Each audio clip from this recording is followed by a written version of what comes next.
and gentlemen, yes, this is your favorite show, Sports Unfolded, with your favorite hosts, Eric and Ron.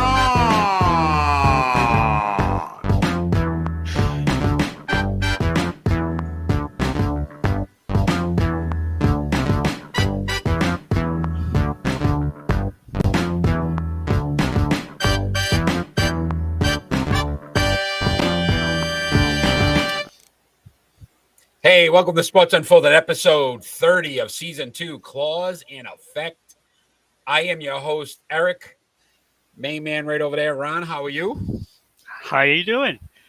You can see my face today. I know. You look at you. You're all cleaned up. You can see my face. I don't know. Is that I because was going to hold out. Look, I was going to hold out not shaving until the Red Sox won a series.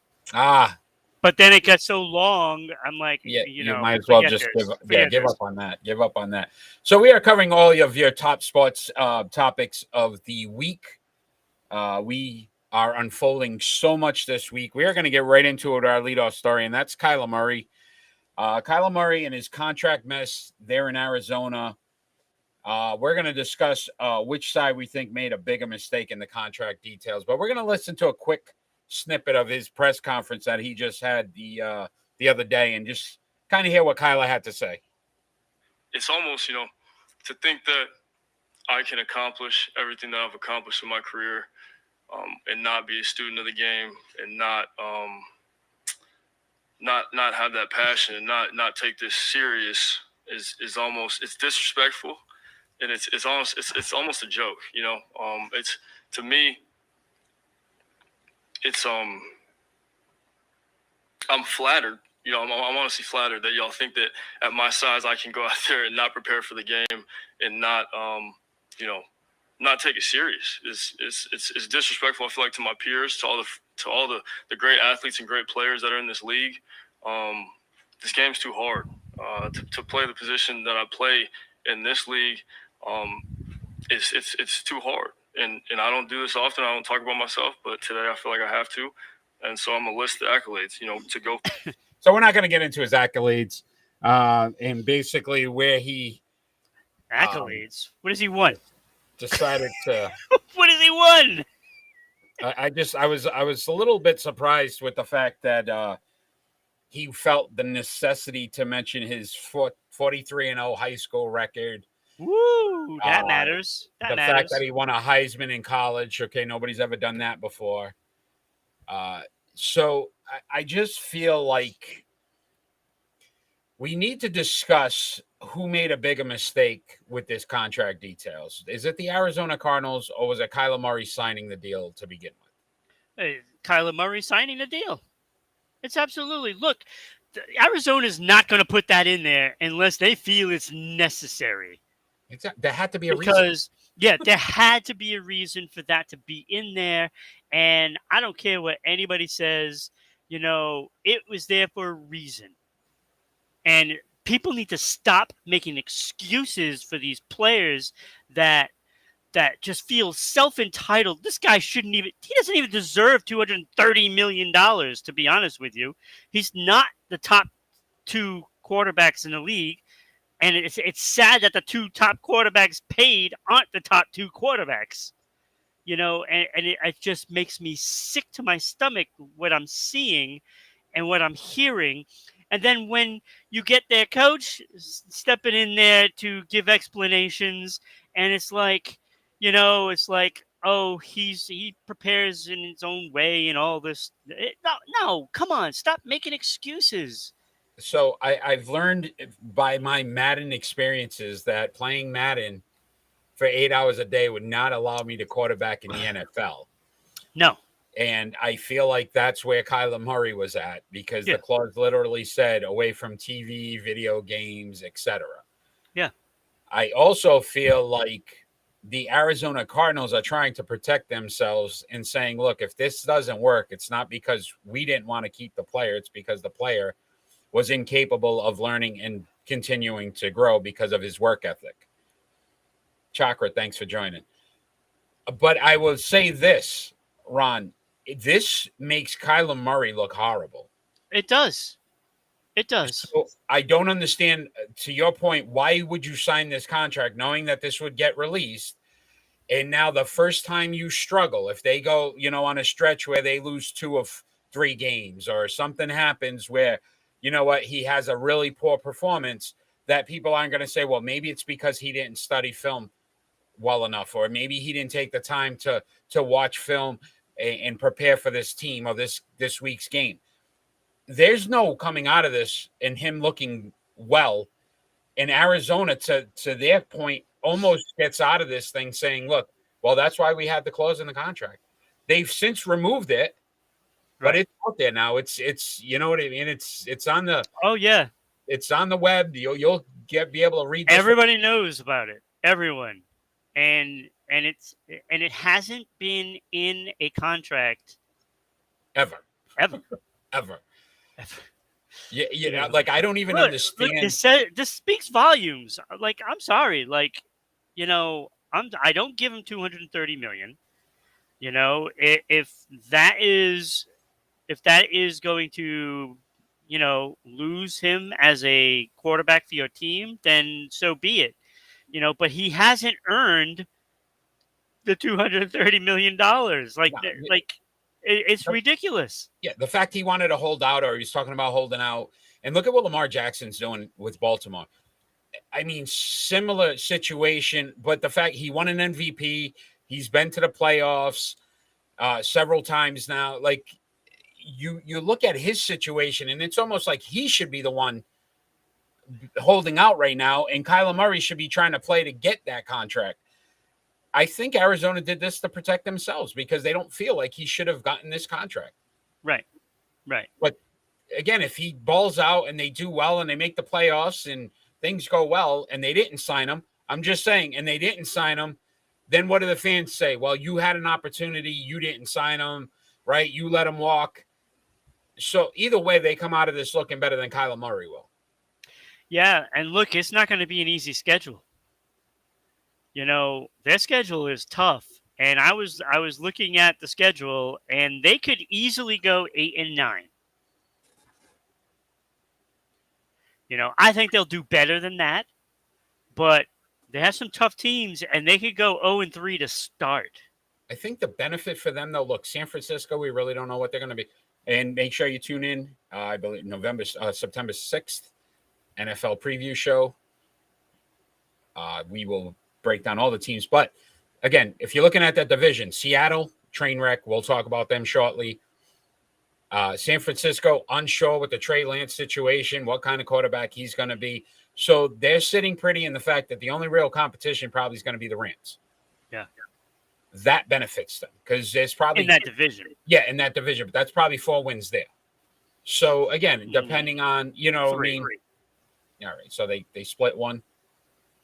Yeah. But again, I think that again, I'm not sold on their coach anyway.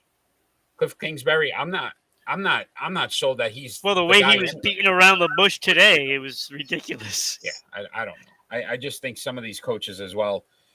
You come out of college, you think your system's going to work, and it's not going to work in the NFL. It just doesn't. We've seen it time and time again. Now, Chip Kelly came out. They were like, he's going to change the NFL offensively. And it lasted a year and a half, and he was done. It doesn't work. Let's stick with some NFL, though, because we got another wide receiver that's signed, and that's DK Metcalf. And he signed an extension to remain with the Seattle Seahawks. Do you think this helps the team? Is this a good move? It's a good move, if they have a quarterback. Biggest concern, right? So Geno Smith and Drew Lock. They could still end up with Jimmy G, when San Francisco finally decides to release him because nobody wants to trade for him because they all know that they're going to release him. Yeah. Yeah, he can't stay in San Francisco at this point. They want to give that money to Debo. So they can't do that until Jimmy G is gone. Although if they release Jimmy G, they get the cap hit. Can they sign Debo at that point? They probably need to trade him. They might end up trading him for like a 7th round pick just to get rid of him because they're gonna have to do it. I don't know about that, but But 3 years, $72 million, $58.2 million guaranteed, $30 million signing bonus, the highest ever for a wide receiver. Is he worth the money? Is there anybody truly? We had this conversation last week. We have. All right. In the NFL sports world, is he worth the money? Last season, if this helps you, 75 receptions, 967 yards, No. 12 touchdowns. No. All right. For his 3-year career, 216 receptions, 3,170 yards, and 29 touchdowns in 3 years. He's averaging almost double-digit touchdowns. But again, your quarterback was Russell Wilson for most of that. He's a freak of nature. Most of that? Oh, yeah, most of it. Well, he got hurt last season and missed some time. But I would say this: he's a freak of nature when it comes to just his body type. He is. He's going to be a top receiver. If he has somebody throwing him the ball. But again, it's like receivers. I really think they're a dime a dozen, and I don't recommend paying that much money for a guy who really hasn't proved anything yet. And he hasn't. Yeah, he's only been in the league 3 years. I agree with you. He's still got some time and some tread on those tires that we could see what he's really made of. Like Adams, I can see it. What's the I can't even think of his name now. Tyreek Hill? Yeah, Tyreek Hill. He's proved it. These guys, I get that. And Cooper Kupp, when he becomes, eligible for an extension, he signed his deal. He already signed it. Oh, that's right. Yeah, he did. He just did. Kupp did his as well. Yeah, they just extended him. You're right. No, so I would also question this too. Pete Carroll, probably in his final year with the Seahawks, they're in a complete rebuild mode. That's where I would kind of worry about signing a deal this extensive, because I don't know if you're going to end up really clearing house. At some point, they're going to have to try to rebuild from scratch. Well, apparently it doesn't matter. It doesn't matter if people are signed to big contracts anymore, because they can still move them. They get request a trade? Yeah. I mean, it doesn't matter anymore. Yeah, there's no loyalty when it comes to that. No, there's none. Absolutely none. Right, let's talk about Joe Burrow. So he's had surgery, had his appendix removed, and I guess we could call this a new segment. Big deal or no deal? Is this a big deal or no deal? It's no big deal. No big deal? No, he's going to be fine in like a 2 to 4 weeks week or two. Yeah. They say 2 to 4 weeks. Puts him right around the week one. No Get time. Some rest. All right, but what about preparation? You just came off a Super Bowl. You're in your second full year. Yep. Right? Because he blew out his knee year one. Yep. To me, I just think that sometimes this could give him a hiccup early on in the season, and they're not. He's got the same receivers, right? Yep. Higgins and Chase. I think it's fine. You think he's fine? Yeah. Okay. 2 to 4 weeks, no thing. You don't think timing, anything's an issue? Nah. So we're pretty confident Joe Burrow will be fine. Yeah. All right. I don't know if I agree with you on that one. I just think that training camp sometimes gives you an opportunity to prepare for, the regular season, at least a week or two. His first practices are probably going to be right before week one. So timing first game. I don't know. Because that means a lot too. It could be. It could be. All right, let's bring up this gentleman on the screen, and that's Julio Jones. So he's signed with the Tampa Bay Buccaneers. Do you think he can actually help this team this year? I think he can. I mean, we've seen receivers that have passed their prime, get revitalized all of a sudden because now they're playing with a great quarterback. So it helps. I mean, he's going to be in the right place to be. When you have Tom Brady throwing you the ball, it's going to overcome anything that, I don't know, that age has taken away from you. because Tom Brady's going to be a smarter quarterback. You know what I'm saying? So Okay. I don't think, like, if he's going to go and he's playing like for Carolina, or Seattle, it's going to show because he'll be behind the step, and the quarterback won't be as good. So 33 years old. Yep. A little concerning. 2018 was the last year that he actually played a full season. Right. 2019, best year he had, 99 receptions. Or in the last 3 years. The year before that, he had 116, I believe. Last season, 10 games, 31 receptions, 434 yards, 1 touchdown. Yeah. I'm not going to say, look, I think he was a great player with Atlanta. Look, they wouldn't have been as dominant as they were. I mean, granted, they didn't win a Super Bowl, but they were a solid team for many years. Julio Jones was a big piece of that. Him, Matt Ryan, that combination, it just worked. Yeah, but look, you also have to go with where he went. Who's Tennessee. throwing the ball? What's the play calling? There's a lot of factors. Tannehill's like one beat of Tom Brady. What are you talking about? Oh, come on. No, you don't want to. Really, like, look, they might not even have used him the proper way. Like, who knows what the situation is there? Yeah, I didn't get to watch like all of Tennessee games because why would I want to watch Tannehill throw the ball all game long? Wow. Well, again, run first offense, Tennessee, so they throw less, right? So less opportunities. Yeah, when Henry's there. But I would be more concerned if I'm Tampa Bay. Look, they have, a plethora of wide receivers. They should be all right. I mean, Granted, they're up there. They just picked up Kyle Rudolph. He's up there as well. He's 32. You get Julio Jones, but then you still got Chris Evans and Chris Godwin. Yeah, that's Mike why Evans. they got him, because Godwin's going to miss some time.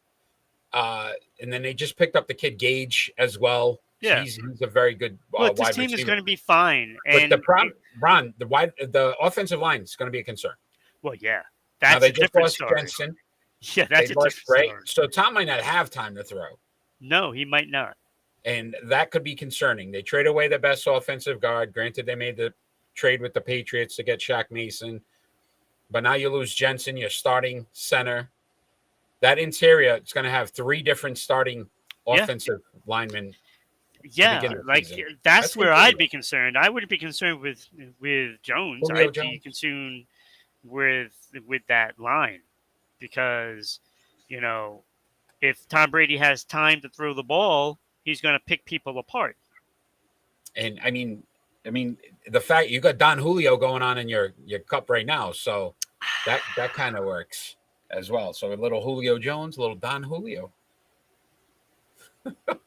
Little adult beverage knowledge there for you. Ron, it's triple play time. And this one it's a fun one. We are going to decide who we start, bench, and cut from the current MLB ERA leaders. And that's Shane Mcclanahan, Sandy Alcantara, Shane Mcclanahan or Clanahan?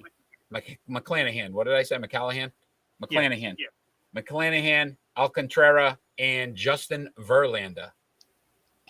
I butcher names. It's what I do. I am first this week, so I will go first. And I think we're going to look at this a little differently. It's just the way I see it.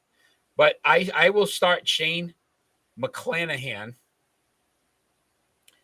20-9 in his career, so very young. 2.61 ERA, 295 strikeouts for his career. This season, he's at 10-3, 1.76 ERA, 154 strikeouts. He's only 25, so there's a major upside where you could see this kid for the next 10 years being as dominant as my guy that I would put on the bench, and that's Justin Verlander.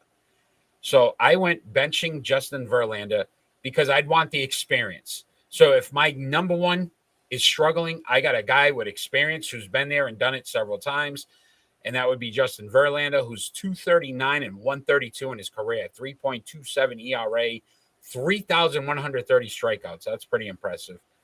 13-3 this season with a 1.86 ERA, 117 strikeouts. Problem would be he's 39 years old, right? So there are some issues when it comes to age and longevity. But I would cut Sandy Alcantara, 29 and 38 in his career, 3.11 ERA, 564 strikeouts. Granted, he's played for some bad teams. He's with Miami and not very good, but usually you would stand out if you were that good. He's 9-4 this season, 1.81 ERA and 133 strikeouts. But I just don't feel like he would bring enough to the table. So I would go with the veteran and the experience on my bench. That's my triple play. Okay. So I started Shane Mcclanahan, and it is strictly because of that age. 25. Like, look, I look at Verlander's numbers, and I love them. And so I would want him on my team any day of the week. The problem is you don't know how long it's going to be for. Yeah, and at 39, yes, you're asking a lot. So Shane Mcclanahan, second year, he's got enough playing time where he's showing what he is. Mm-hmm. Okay, and that is a 20-9 record, like you said, 2.61 ERA, and this year it is like he can't even be touched. Yeah, 1.76. How do you beat? That's a phenomenal. So, I will take that because 2 years, okay, I got that, and I'll have him on my roster for the next 10 plus years. Yeah. So, and I do put Verlander on the bench because he won a World Series. Yeah. And been there, done that, like you stated, and you need him to shore up that number one guy in case something, If my number one guy it's a game 7 and he's struggling. Yeah. I look down the bench, I see a Justin Verlander, and I'm like, okay, I'm confident that he can get it done. And he can go the rest of the way. That's exactly my thoughts. I cut Alcantara because frankly, his numbers stink, except for this year. His numbers stink. You are the kindest person I know. Like, I don't even know how he got to 2 All-Star games because I'm looking at, like, the year that he went and he was 9-15, and you go to the All-Star game. You always got to have at least one representative from every team. Yes, and that needs to go because if this is the representative at a 3.5 ERA, you can keep him. Participation trophy. He doesn't make it into the game, as far as I'm concerned, unless I need a pinch runner. I can't with. So he isn't worth it. He isn't worth it. So we agree. Not bad. Good triple play. The fact that Verlander is doing what he's doing at 39 is remarkable, and nobody's really talking about it. You don't hear about it. I called it in 13-3 with a 1.86 ERA. What is that all about? I called it. Yeah, you always do. All right, my friend, we're going to talk some NBA, and I feel like we're going to argue about this one. This one could get pretty interesting. We're going to talk about the Kevin Durant trade proposed to Boston. It's definitely taken on some life. Do you think it's a good move for either team? It depends on who they're trading. So, current trade proposal, what's been out there, and it seems like this one's picked up the most steam. Jaylen Brown, Derek White, and some picks. You can have them. You can have them. Maybe a turnover machine. I mean, come on. Maybe we're not going to argue about this. Okay. That's a no-brainer. That's a no-brainer. Those 2 players and some picks, have the picks. I don't care.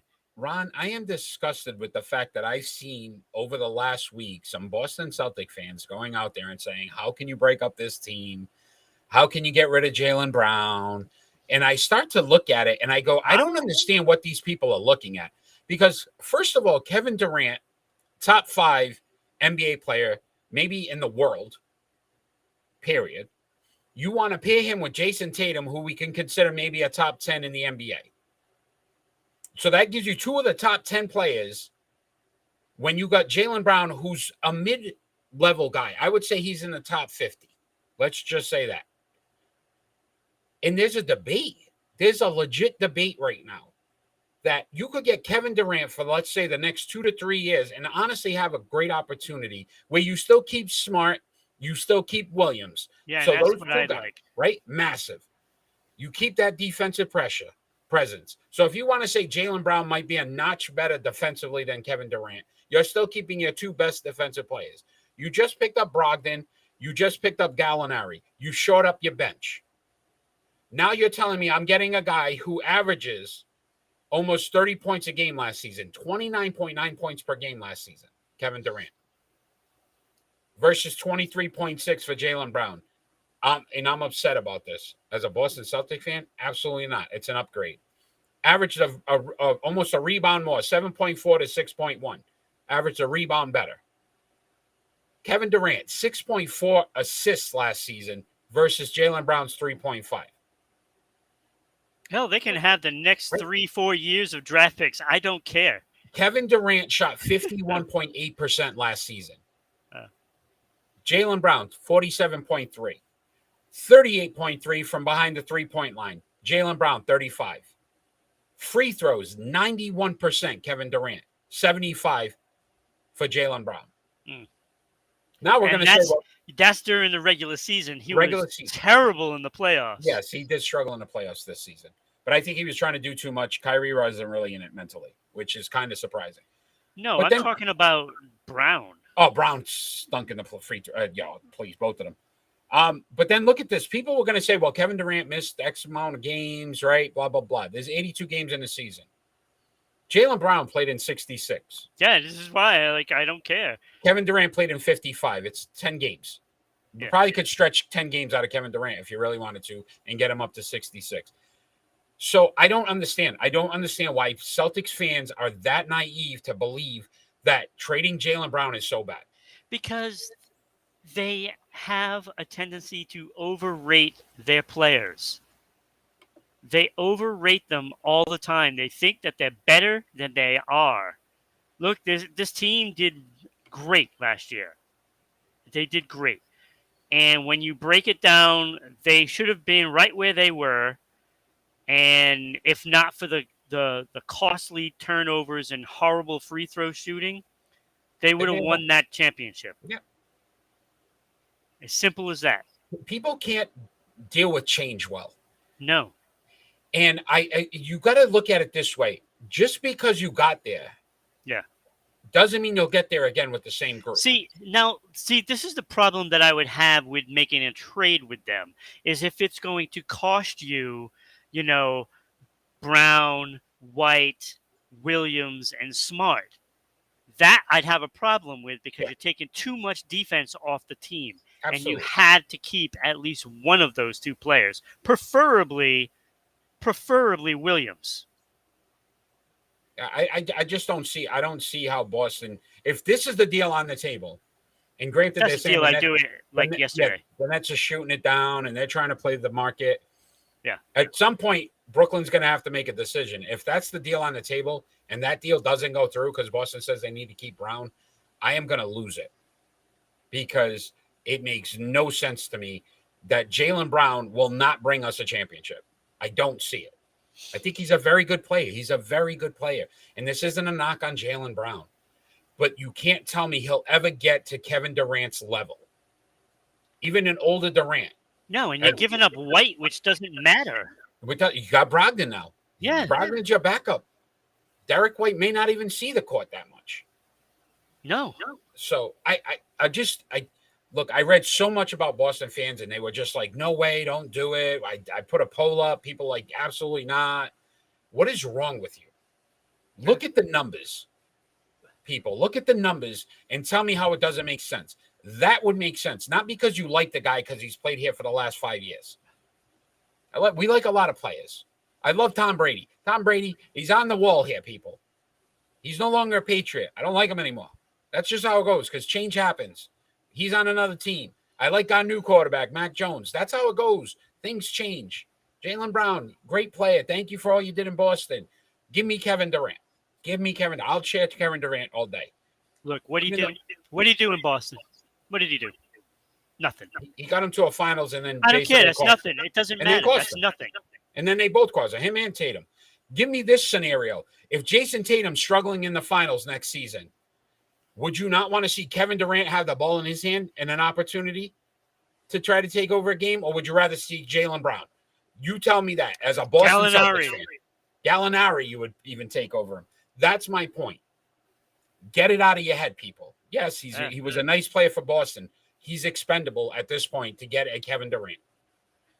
We move on. Thank you for that, Ron. We're going to bring up this picture, and it's pretty exciting to see Diana Taurasi. She scored 30 points last night, joining only Michael Jordan and Dirk Nowitzki as players who are over the age of 40 to score 30 points. Could you find a worse picture for Dirk? Hey, that's what was up there, bro. I don't know. It looks like he's ready to be in Dumb and Dumber 3. He had big choppers. That's the teeth, man, and he's got the mouthpiece in and everything. So it's not as flattering. No, it's not flattering. How special of an achievement do you think this is for Dan? I think it's great because she's the first one to do it in the WNBA. So I mean that right there is special moment, and you're in select company. Right, you're in with the greatest of all time. We're not even going to debate that. Right. Dirk, who won a championship and was in the top 5 in scoring all time in the NBA. Yeah. And now you've separated the gender thing because it's not even a gender thing. It's like, okay, well, these are just great basketball players over 40 that scored 30 points or more. Yeah, and when you look at it, she's one of the best to ever play in the WNBA. Yeah. So, 19-plus year career. I mean, how great is that for her? Again, UConn, so she comes out of our, New England area, which is always awesome as well. But I just thought that was such a phenomenal, achievement for her because, to your point, the WNBA just doesn't get enough credit.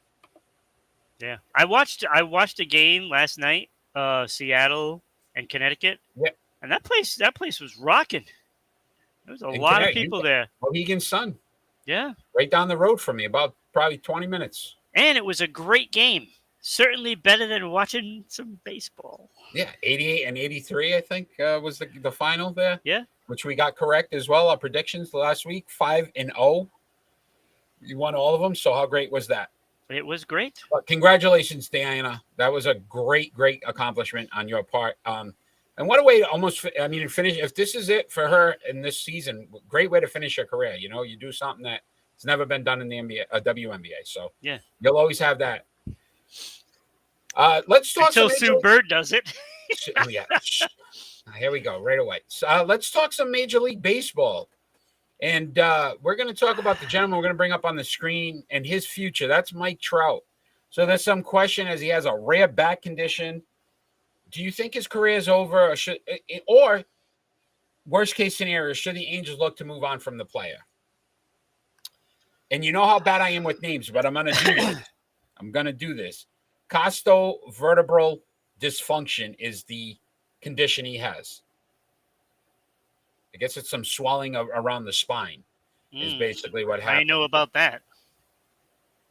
So when we talk about the situation, it's very rare in an athlete.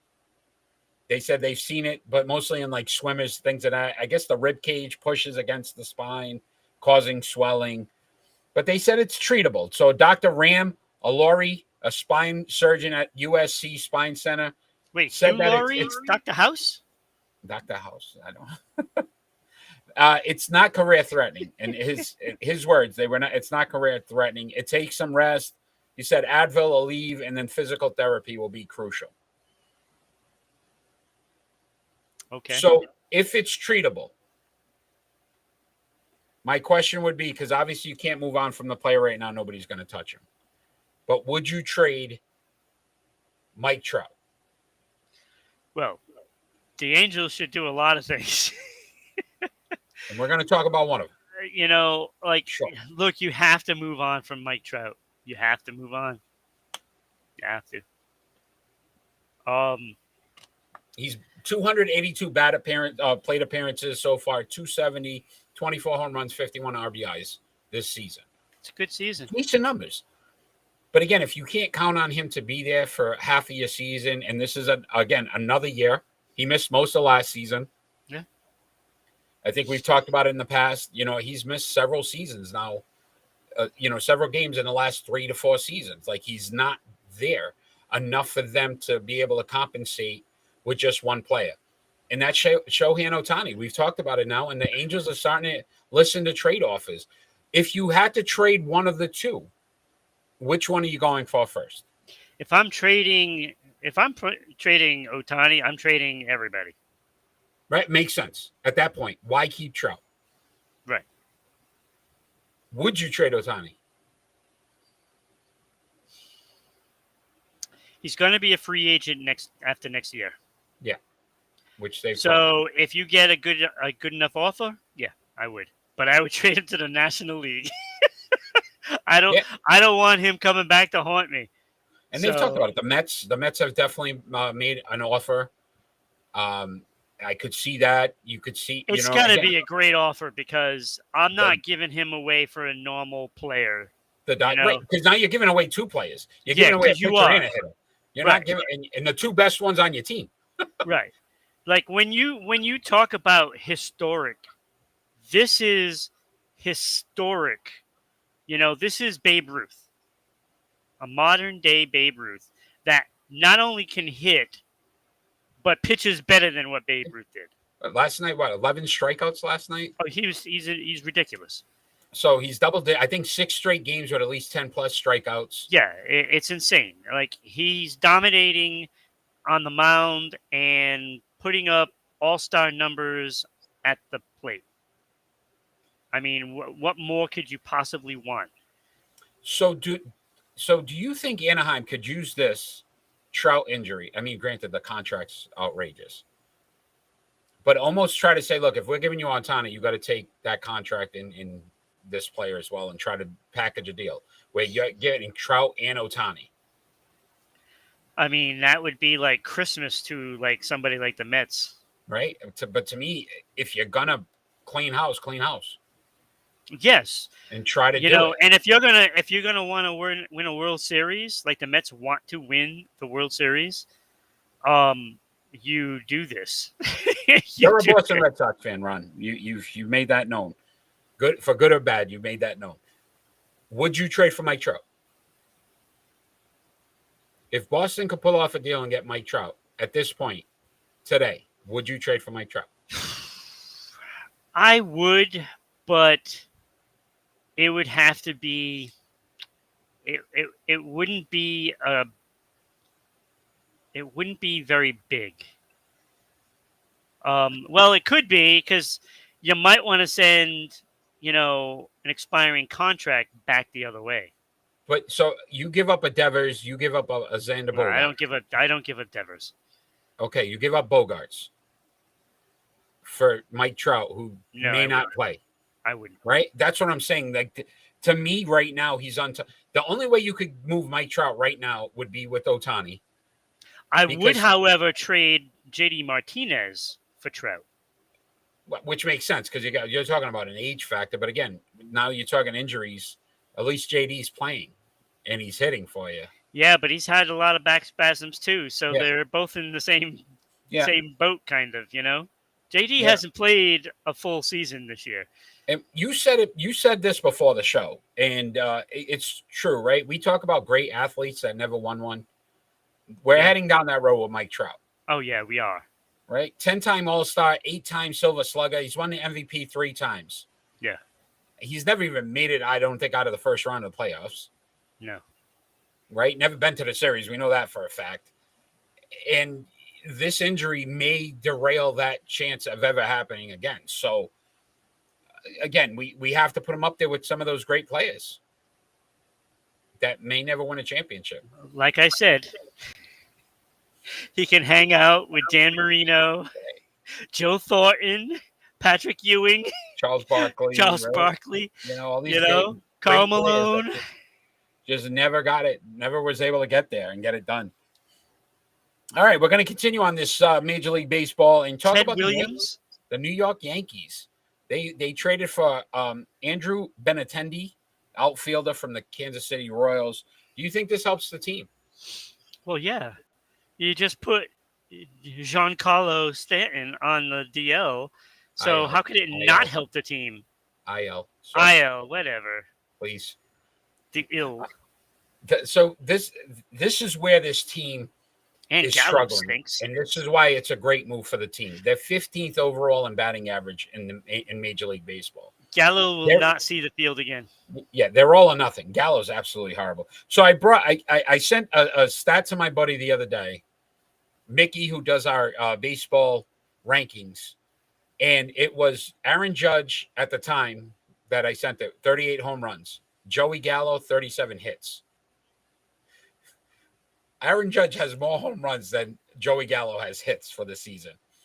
Absolutely atrocious. He's just having by far the worst year. Look, when I seen his numbers, 163 average, and striking out like 107 times or something ridiculous. It's like that is horrible. And I'll tell you, I'm looking at the Red Sox averages. Like, there's only like 3 guys in the lineup that are hitting over 205. Yeah, it's just baseball is a joke. It's next year the shift gone. Thank you, finally, because it's completely destroyed hitting in Major League Baseball. No, I don't even think that's the problem. The other day I saw something. Every guy was on the right side except for one player at third base. They literally put the entire infield on one side. You can literally get a double on a bunt. And they brought the outfielders in. There was like 6 guys between first and second for a shift. Like, it's out of control. And the guy hit into the shift. Yeah. There should have been a guy there. He had nowhere to put the ball. That's just how bad hitters are. That's how bad hitters are. They still try to pull it. They think they're going to do it. No, and here's why. It makes no sense. Here's why it's a good move for New York, though. The Yankees. He's batting .316, 111 hits, only 3 home runs. He's not a home run hitter. He's just going to put the ball in play, allow these other guys to try to crank it out and get some RBIs. Matt Carpenter's New York's best hitter at .304, and it's only 102 at bats. So you're looking at it again. It's Aaron Judge is probably their best hitter right now. So you're asking Aaron Judge to do way too much. This takes it away from Aaron a little bit, right? But does this take them out of the Soto deal? Probably. Right. So now it's going to be interesting to see where. I don't think Soto's going anywhere this year. You think so, huh? Unless he's going to San Diego. Yeah. Did you hear that deal? Maybe Tatis straight up, or they're talking like basically their entire farm system. They're going to be the entire farm system. Would that not be insane? They're already they're very good team, do it. Just underachieving. So if you have Tatis, Machado, and Soto in the lineup, oh my God, it's not even fair. Unreal. And obviously New York, I think they got to go the route relief pitching now. They lost King for the season. Possible starter, because you really got to look at the starting pitching in that rotation and see what you can do there. So it's going to be interesting to see what they do. Again, you took them.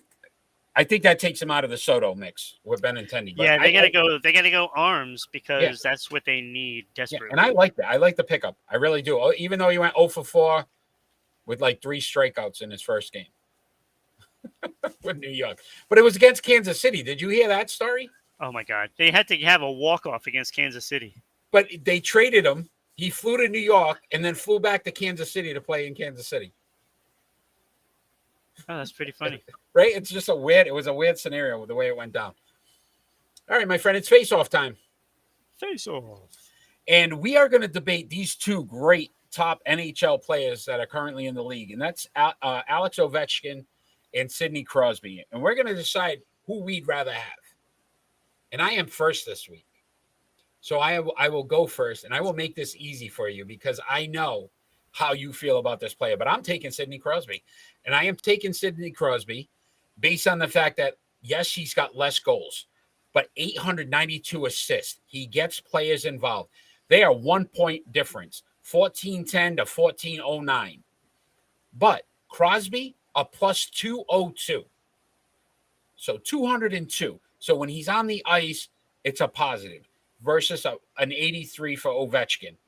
Yes, 4 less All-Star games, but he has one thing that I know my co-host loves more than anything else, and that's championships, which means Sidney Crosby, 3 Stanley Cups versus Ovechkin's 1. I am taking Sidney Crosby all day, every day in this scenario, just based on that. You can have your 200 plus goals extra from Ovechkin. I'm getting 2 extra cups. Okay, so when the end of the game comes around, they ask how many goals were scored, correct?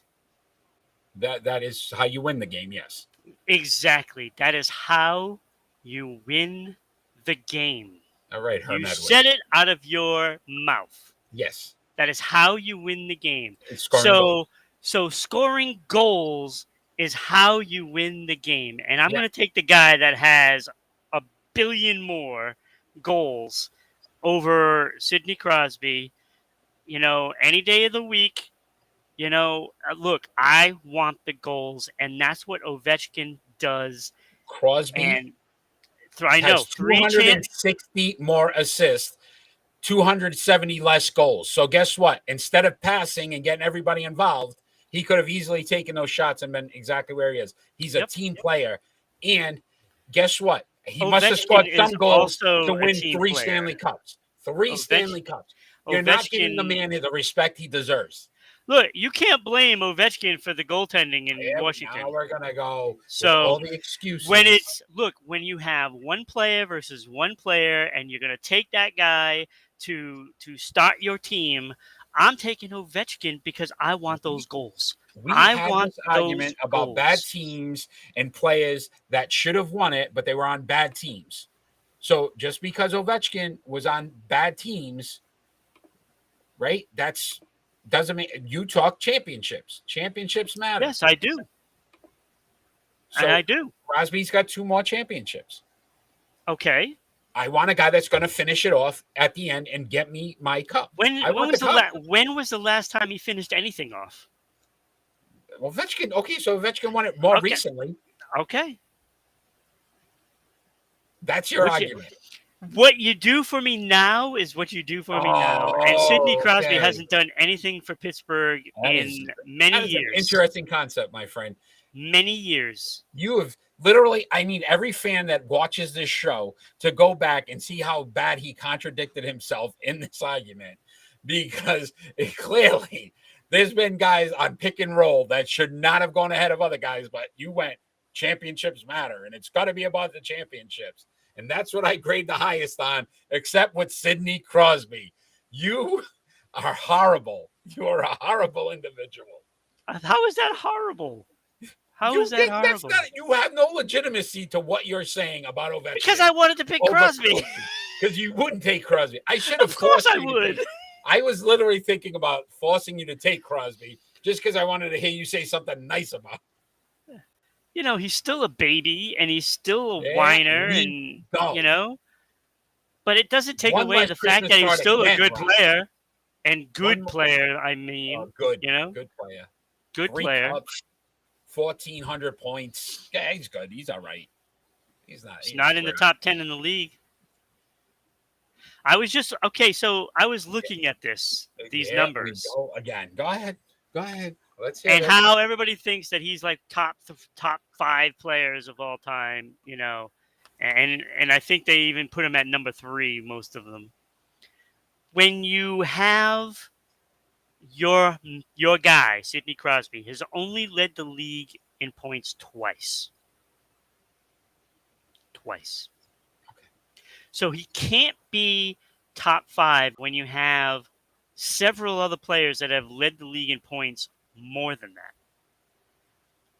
Namely Gretzky 10 times. Yager. Like, he's not Gretzky even can't count. And Yager played for about 40 years. Okay. But he led the league in points 5 times.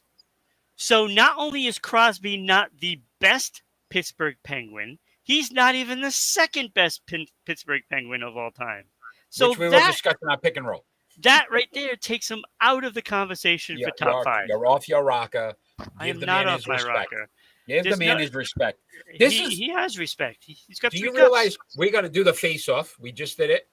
Now we're going to go into the NHL. This is the whole NHL block because then we do the pick and roll, which is an NHL topic as well. You, my friend, are just in heaven right now because this is all NHL for the rest of this show. It's about damn time. It's not the rest of the show. It's the whole show now. Hey, No, so let's bring not. up Matthew. You turn all the people off. Let's bring up Matthew Tkachuk, who's been traded to the Florida Panthers. And which team won this deal, Ron? Calgary. And I'll tell you why. Wow. First of all, you weren't going to sign Tkachuk anyway. So, Agreed. So what do? You trade him for a guy that got, 110 points? 115. 115 points. Huberdeau. And then a defenseman who, is one of the better young defensemen in the league. He was a plus 40 last year, 28 years old. So you think about how long hockey players go. He's still got another 12 years in him. Yeah. It's a very good deal for Calgary. And you got a draft pick out of it.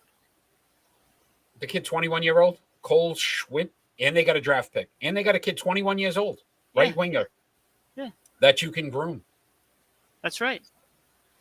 Now, does it make Calgary, a contender again? No. Probably not. You lose Gaudreau. Because you just lost, your offense, basically. Yeah. And now you have Huberdeau, who is a great player. Like, look, I he's replacing Johnny Gaudreau. Yeah. And that's a good guy to have there. But you now don't have that goal scorer on the wing. The Tkachuk. So how well will he do in Florida, in your opinion? Well, depends on who's passing to him. Look, Florida is going to be a shell of themselves. I don't know what they're going to look like this year. And yes, I know they've made some pickups and signings and stuff like that, but it is not going to be the same. It's not going to be the same. And I think Florida could really take a big step back, even though they got Tkachuk. But as I see the ticker going, and you missed the knee in every, and it was just throwing me off. It's pretty funny. When it comes back up, I'll show you. That's great. But Tkachuk, not that I'm pointing it out or anything, right? Yeah, that's exactly what you did. Our producer. It's amazing. But look, to your point, I think you don't realize that the combination of Tkachuk with Gaudreau and what they were able to do right there, it's coming up. Connecticut, Ivory. That's the hockey in you. That's the hockey guy. See, you got to spell everything a little weird. But I agree with you. I think what a great move for Calgary, because at least they're not going to be irrelevant. And they're in the West. Yeah. We said it, right? The East is so much more difficult. So being on the West, they could still be in this mix. There's not that many great West teams where Calgary could still be in the mix. There isn't a great West team. Right? So they got Huberdeau, right, who's a very good player in this deal. So at least keeps them relevant. So I thought Calgary did do much better in that. But what about the San Jose Sharks, my friend? We're talking about the Western Conference. They made a hire, David Quinn. He's the new coach, current U.S. men's national team, former New York Rangers head coach. Went 96-87 with the Rangers, 0-3 in his one playoff appearance in 2019-20 season. Do you feel like he can make some improvements for San Jose? Well, yeah, they can't go backwards. Yeah, they were pretty bad. 32, 37, 13, 77 points last season. Yeah, and they've got some talent. They got some good young talent. They just needed somebody to put it together, really. And do you think that helps the national having that national team experience with some of the younger players? Because now you're talking about... Oh, absolutely. And this is what we were talking about with some of these other teams, and Bruins in particular. They're going to have a lot of younger players playing this season, especially at the beginning. And you need somebody that can coach up those young players and make them established. You have to get them up to speed, and that's what his job is in San Jose right now. So they're looking at 2-3 years to really build up this team, and then see where it goes from there. Yeah. So offensively, not very good. Third lowest, 2.57 goals for last season. So offensively, definitely have some opportunity. 19% on the power play, 22nd. Penalty kills, 85.2. So defensively, they look like they're okay. Yeah. He's just got to probably get an offensive mindset, have that team be able to score some goals, and it could make the difference. We are going to ask, though, because we are on Rhode Island Broadcasting, that if anybody out there that is watching the show knows David Quinn, because he's born and from Cranston, Rhode Island. Yeah. So that was kind of homegrown. That was kind of cool. Let him know about Sports Unfolded. We'd love to interview David Quinn. That would be awesome just to see how he feels about that new position. But we're going to go on to our pick and roll. Pick and roll. And our pick and roll, 1992, so 30 years ago. These were the NHL top points leaders after the season had ended. Mario Lemieux, Pat LaFontaine, Adam Oates, Steve Yzerman, and Teemu Solani. We're going to decide how we rank them from 5 to 1. Luckily, I go first, so I give the correct list, and then you can always come back and give the people the sham of the list that you like to provide. Yeah, you know that you're always wrong, and I'm always right. I am never wrong, and my hockey knowledge is grown by leaps and bounds. Okay. Except for saying the names. I can't say the names. Yeah, Yzerman. I said Yzerman. Yeah, it's Yzerman. Yzerman. Not Yzer. It's not Yzerman. Yzerman. Okay, Yzerman. So at number 5, I went Pat LaFontaine. 468 goals, 545 assists, so 1,013 points. Only guy on this list with a negative, -6 on the ice. Only one All-Star. No. It's wrong. It was wrong? It was wrong. 5 All-Stars. Oh, really? It said 1 All-Star. I know it said that. Okay. But I thought it was kind of low. Me being the hockey guru, like you say, yes, I was well aware of that fact. Okay. So I'm probably also wrong on all of them. Okay. From here on out, except for one guy. At number 4, and I loved him. He was in Boston. Great player. But again, his numbers, Adam Oates, 341 goals. I was so impressed. 1,079 assists. Yeah. Right? 1,420 points. We just talked about Ovechkin and Crosby, and they're at 1,400 for their career currently. So this guy put up some very good numbers. A plus 33 in his career. And again, if it wasn't correct, 1 All-Star. 5 All-Stars. 5 All-Stars as well. So again, that might have swayed me a little bit more if that was correct. I'm a little upset with that now. But at number 3, I went Teemu Salani. 684 goals, 773 assists, 1,457 points for his career, a plus 95.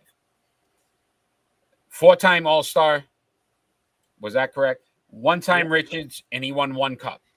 Yeah, the Rocket Richard trophy is for goal scoring. Richard, not Richard. Yeah. Not Richard. That's French. Yes. Okay. Steve Yzerman, I put at number 2. And the 1-2 was very difficult for me. But Yzerman, 692 goals, 1,063 assists, 1,755 points in his career. A plus 184. I was like so impressed. Best one on this list when it came to plus minus. Again, I know the All-Star, it's got to be incorrect. It said 1. It's 10. Okay. I was like, there's no way. 1 Smythe, 1 Selke, 1 Pearson, 3-time cup winner. So phenomenal career. Phenomenal career. And we talked about it with when I watched that special on ESPN 30 for 30. He's my favorite non-Bruin player he was such of a all good player. time. Of all time. Very good. Those Detroit teams are so good. But how do you go with the guy with one of the best nicknames of all time, Super Mario Lemieux, 690 goals, 33 assists, 1,723 points, a plus 114, so very solid. Again, those all-stars were messed up, so that might have made a difference there as well. 9 all-stars, 4 Pearson, 3 Hart, 2 Smythe, and he won 2 Stanley Cups. So just from an overall individual accomplishment, he had more awards than Yzerman, even though Yzerman had 1 more cup. And I factored in the nickname just a little bit, Ron. I had to, Super Mario. But that's my list. Actually pretty fun. I'm glad we did this one. This was a pretty good one. 30 years ago, 1992. Long time ago. This is our NHL days with the Sega Genesis. That's what these players were. Yeah. That's what these guys were. Oh, yeah. So it's pretty fun. Yeah, you had Jaromir Jagr was a little skinny guy. Yep. All right, so number 5, Patty LaFontaine. That minus was scary, and it's unacceptable for a player of that caliber to be a minus, to be honest with you. And that made me look at him from being a great player to a good player. And it's too bad because 468 goals is no joke. Nope. Very good. You know. Number 4, Adam Oates, former Bruin, former Blue, former a lot of things. Yeah. The stats are the stats. What a great playmaker. Spent a lot of years admiring his game, and then he comes to Boston, and he did it for Boston for so many years. And I remember him getting a goal off the faceoff. Instead of drawing the faceoff back, he shot it directly on net and scored. So that was pretty awesome. Don't blink kind of thing. You don't see that too often, yeah. So very talented playmaker. For years was with Brett Hull. Then he comes and plays with Cam Neely. How great is that, huh? Right. I mean, you get to go with those 2 players. You can make a living off of that. Oh, he did. Number 3, Teemu Solani. This guy was a pure goal scorer. What a great shot. He was so accurate. He'd find a hole no matter where it was on a goaltender. And if he couldn't find the hole, he would make one because his shot was that nice. And then back in the day, correct me if I'm wrong on this one, but the Mighty Ducks. The Mighty Ducks. Right? So that's when they first got the Disney had the movies as well. But he put them on the map. He was that player. For I believe it was the Mighty Ducks of Anaheim, to be specific. So, 684 goals. That's pretty good. That's pretty good. Yeah. Again, he's one of those guys that you put him with a center and they're gonna just score. Rack it up. Yeah. And that, winning the cup was big for him. That was big, because that puts him in elite status, and that's what the other 2 guys didn't do that are below him. Yeah, absolutely. So, agreed. So Teemu was way above in the other 2. Yep, agreed. Category. So far, we're the same. Number 2,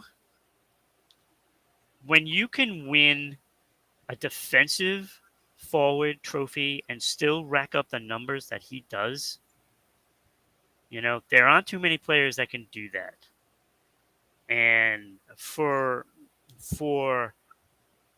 everything that I love Patrice Bergeron for, it's because he's a lot like Steve Yzerman.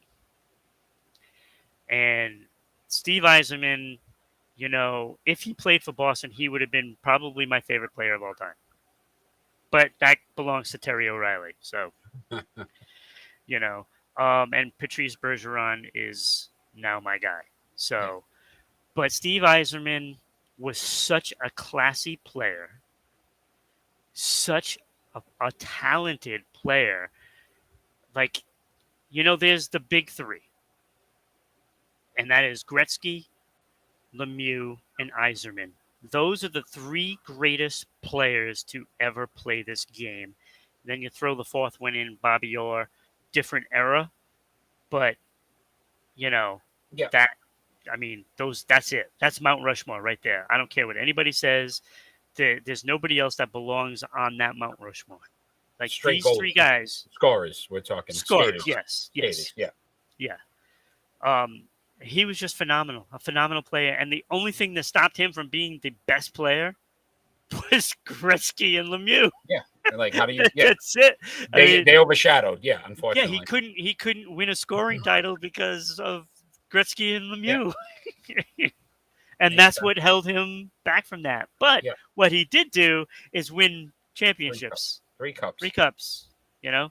So I'm sure Steve Yzerman is fine with what his career was. I think he should be. Yeah. And he's doing a great job in Tampa Bay. Yeah. So, and that left, Mario at number 1. I mean, you can't, just the individual awards alone, like he was just, so yeah. down. And again, to your point, if he didn't have Gretzky taking some of that away from him, it would have, he probably would have been even, more. But Gretzky didn't take that much away from him.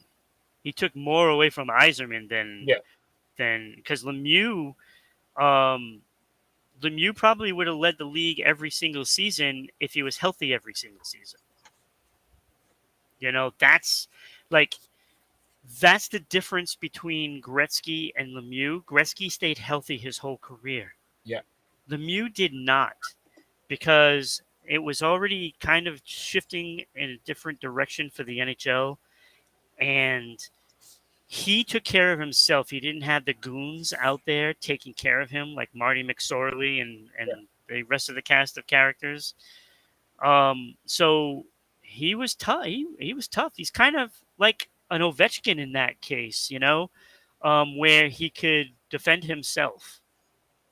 And, he never really had to do that too much, but, the back was a big factor in him not playing and getting enough goals. Mike Trout, right? Overtake the great one. Yeah, absolutely. Great list. A lot of fun. 1992 NHL point leaders. Our pick and roll is always so much fun. Enjoyed it. Great. Just one more point. Now, the Art Ross Trophy is points in a season. Rocket Richard is goals in a season. And the Hart Trophy is MVPs. Just to let people that don't know when you were reading off the trophies. MVPs, right? Wow. Yeah. Great player. Mario was great. Great player. He was super. Yeah. Super Mario. Yep. We're going to bring up it's prediction time. We're going to bring up our predictions. We picked all the same last week, which means we were both correct because we went 5-0. So 58% we're correct. So we are still battling it out. What a tight race. We're in week 31, believe it or not, right? So we're almost done. No, we're in week 30. This was week 30. Yeah, so 31 will be next week. Oh, yeah. So what we picked today is for 31. So we're only got about 25 weeks left before this, right? Yep, and we're just starting to get into football. 21 weeks. Thank God. Oh, boy. 21 weeks. Where's my math? 52 weeks in a year. So, yeah, we're getting down to the nitty-gritty time. We've got about 5 months left. And then we're going to and people, you need to get your picks in. Your picks in. I am first this week, so I'll start it off. 7:29, the Cleveland Guardians are at the Tampa Bay Rays. It's a 3-game series. Cleveland beat up on Boston, but I can't consider them the same as Tampa Bay. Tampa Bay is still a very solid team, and we just talked about Mcclanahan, and I'm thinking about the Autopots from what was the movie there? Help me out. McClanahan's Auto Parts. Tommy Boy. There it was. Tommy Boy. I was thinking Tommy Boy. McClanahan and his dominance. I'm going Tampa Bay. It hurts right here. I'm going Tampa Bay. I also went Tampa Bay. Yeah. Just Yeah. I'm not sold on the Guardians. I think they're okay, but not sold. 8-1 Seattle Mariners at the New York Yankees, 3-game set. You're up, my friend. Who do you got? I'm not sold on Seattle. I don't care that they went on this long run.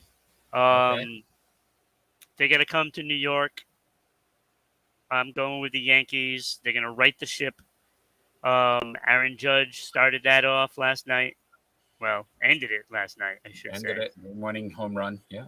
And now they're going to have Benintendi out there, so he's going to be the table setter, and he's got some speed.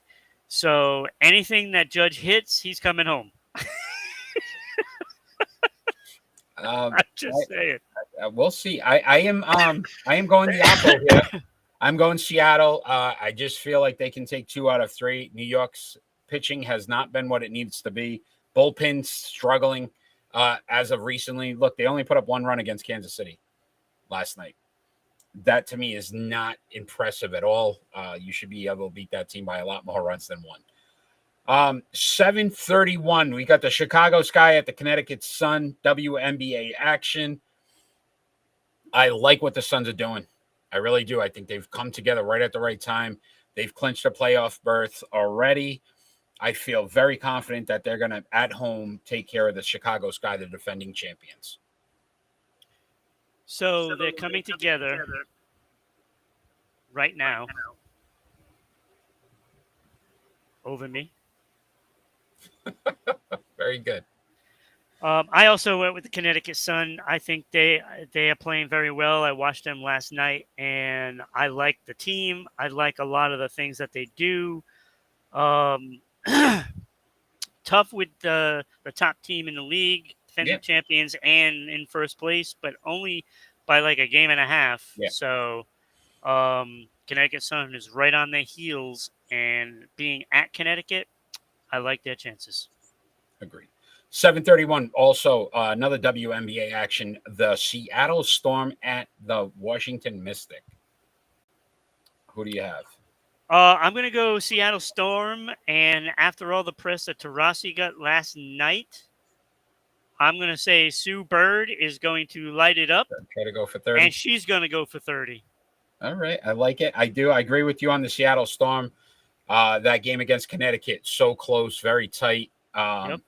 And they've got a very good club as well. A lot of superstars there. Breanna Stewart, Sue Bird. Yes. So it should be a fun matchup. I also think, though, they have a little bit more than Washington. Washington having a very good season, though, as well. They are. 7:30, some Major League Soccer. We got the Montreal Impact at the New York City Football Club. I am going to pick Montreal. I like the Impact. I think they're going to make a big impact in this game and win that game. I already know you went Oppo. Brace yourself for the Impact. No, you didn't. No, are you kidding? I was going to say, we were about to shut this show down. Call it a day. Look, New York City is going to stomp them. A big 1-0 win. Were we about to just say, that's it, Sports Unfolded's over? So we got some UFC, a bantamweight title fight tomorrow night. Juliana Pena versus Amanda Nunes. This is the rematch.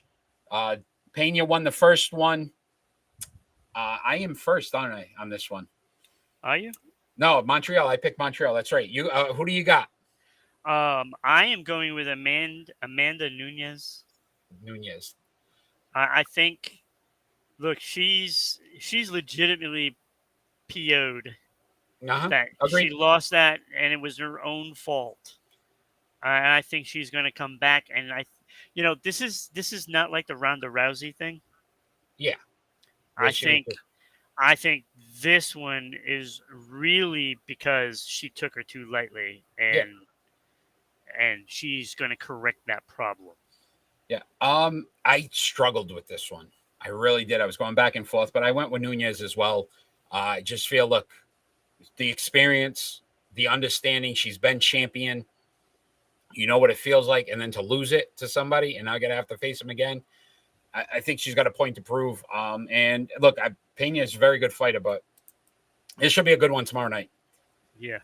And then we got, NFL is back, my friend, and we are picking the Hall of Fame preseason game. Obviously, who knows who's playing, not playing, what's going on. But with Jacksonville Jaguars at the Las Vegas Raiders, I am going to go with Jacksonville. I just feel like they've got younger guys that have probably played a little more, so a little more experience going into this game. I think Jacksonville's going to again, game really don't matter. I think they're going to just try to see what they have. So they've got a lot to prove, Jacksonville, this season. How was the Patriots in preseason? I think last season 2-2. I think last season they were 2-2. It doesn't. Like, they're not going to really start anybody. They're not going to play. This game anybody. For sure, no.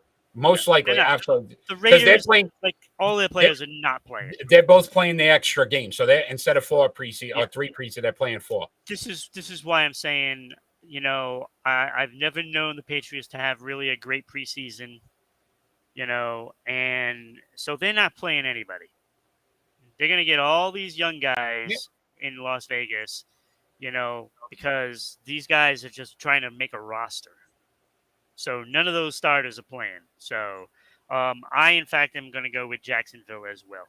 Just makes sense. I agree with you. It's very hard to pick against them. So we got 2 different. We may have a change next week. We may have a new. Yes, we certainly could have a change. So that'll be interesting. And if it comes down to the Yankees and I picked against my team, look at where I'm at. So if you have enjoyed our show, check it out. On the bottom, we have all of the ways to follow our show through social media. If you'd like to sponsor the show, ribroadcasting.media@gmail.com, correct? Does that help you? That does. ribroadcasting.media@gmail.com. It's so amazing the amount of money that you will save advertising for your business. We are on Southeast Connecticut Public Access TV Channel 12, so all the Connecticut Southeast market. That airs every Tuesday night. But then we also are everywhere on the internet. So we are global, have an opportunity to promote your business globally as well as locally. So normally how we end our show, we do our final thought.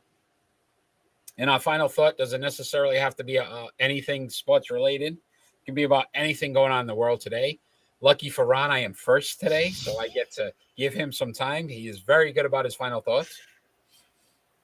My final thought is actually so I've put out a request already, right, for Dave Quinn, our Rhode Island market. If you know him, let him know. We want to interview him. We'd love to get him on Sports Unfolded and ask him, since he's from Cranston, Rhode Island. I am also going out and giving my second request on my final thought, and that is to Live Golf. Live Golf. You are willing to give Charles Barkley $60 million to broadcast for your events. Me and Ron will definitely do it for a lot less. We still want to be in the millions. Let's be realistic here, but we'll do it for half. We both get $15 million. We will gladly do Live Golf for $15 million each, and we'll put on just as good a show as Charles Barkley. But amazingly, he decided to stay with TNT, which I think is really great because I love the inside the NBA. I think that crew is really good at what they do. But the fact that he turned down $60 million just goes to show that Live Golf is definitely trying to monopolize the golf world. They're going to try to take down the PGA. And I'm not sure that's good for golf. It's always nice to have competition. So I'm kind of curious to see how this all turns out. But I'd be interested to see who they get to do their broadcasting. Again, Sports Unfolded, Eric and Ron are always willing. If you'd like to talk, reach out. Rhode Island Broadcasting.media@gmail.com. Love to hear your offer. And maybe we could we'll do some golf. We can, Ray, you can talk very soft. We're on the 18th hole. All the pressure's on, right? We could do that. We've got it in the bag, my friend. Yes. $15 million. They're saving $30 million. How great is that for them? Give it to another golfer. It is. Right? There you go. That's my final thought. Okay, so my final thought on a whim here is is in fact this money situation. Live Golf? You want to say? No, not Live Golf. But it's just the ridiculous amounts of money that is being handed out, especially in the NFL, Major League Baseball. And I'm gonna go right after Soto. Like, you just turned down $440 million, which would have been the richest contract in history of sports. And you turned it down. What more could you possibly want? Yes, we know that you want to win a championship, but at least be there for a handful of years before you actually decide that you want to make them do these things, because they just broke the team down because they had to, break it up. Yep. And they had their chances. They went on runs and they couldn't get it done except for once. But they had to break it up. And now you're basically turning down that rich contract because of what? And you haven't even come out and said why. You just don't want to be there. You just want to go somewhere to win a championship easily. And that's what a lot of these players now are doing. When you sign the contract, the perfect example, Kyla Murray. You sign the contract. Don't complain about the contract after you signed it, because you had your chance and you knew what the contents of that contract was. So stop belly aching and just, live up to your contracts. Same thing, Kevin Durant. Don't ask for a trade. You just signed. Don't ask for a trade. Live up to your contract. Do your job. Unless it's to come to Boston. Okay, go. Job. Unless you do come to Boston, then I don't care. Okay. That's right. But it's too much. It's too much. And the ones that are suffering are the fans, because we are the ones that are paying for it, not the teams. The teams aren't paying for anything. It's the fans that are paying for it. And I just want to jump in here, and I don't mean to interrupt you, but it's not even financially. Yes, we got to pay regardless. It's emotionally as well, because you get attached to these guys, these players. Yeah. They become part of your everyday routine and things you root for. And then when it's gone, it's ripped away. It's like, how do you recover from that? I'm so look, if I'm a GM and somebody is up for a contract, say you're Kyla Murray, okay, and you want to come in and you want to get paid, right? When you open that door and you come in, I want $230 million. I'm laughing at you and saying, when you win 6-7 Super Bowls like Tom Brady, you can get paid more than him. Period. I'd start with that. So you are not making that money. If you win a Super Bowl, then we talk. Okay, you won a Super Bowl. So now we can have this conversation. Maybe you are worth, the money at the top end. But if you haven't won anything, you don't get jack from me. You don't get jack. And I'm sorry. These players are nothing but glorified number padding. And it's like, it's got to stop. It's got to stop. Because why are you doling out money for somebody that doesn't win anything? Agreed. No, great point, man. Great point. And like I said, I had to jump in because Tom Brady comes to mind. Yeah.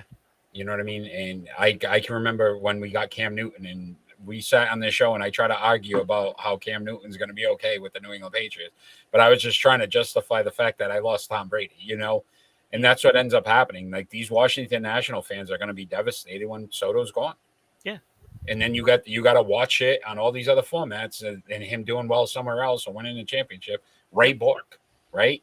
As much as I know you love the player, but seeing him, as much as it felt great to watch him win one with Colorado, it didn't feel so good for a Boston Bruins fan to know he couldn't do it here. Right. And to be honest, to be fair, and that kind of changed the attitude in the Bruins front office, because then they said, okay, so we got to start paying some guys. Yeah. Right. Because you can't go through that again. Yeah, and the Bruins can't go through it with Bergeron. Yeah, exactly. So hopefully that some guys that you do sign, listen, you may have to pay a little bit more, but it's because of the emotional connection with the fans. Hopefully. So thank you for joining us tonight. We are live every Friday night, 6 p.m. Facebook, YouTube, Twitch, and Twitter. All live, all fan interactive. Chakra, thanks for joining us tonight. Ron, as always, great show. Appreciate your time. We'll see you again next Friday. Absolutely. All right, my friend. All we want in this world is peace. Have a good night, everybody.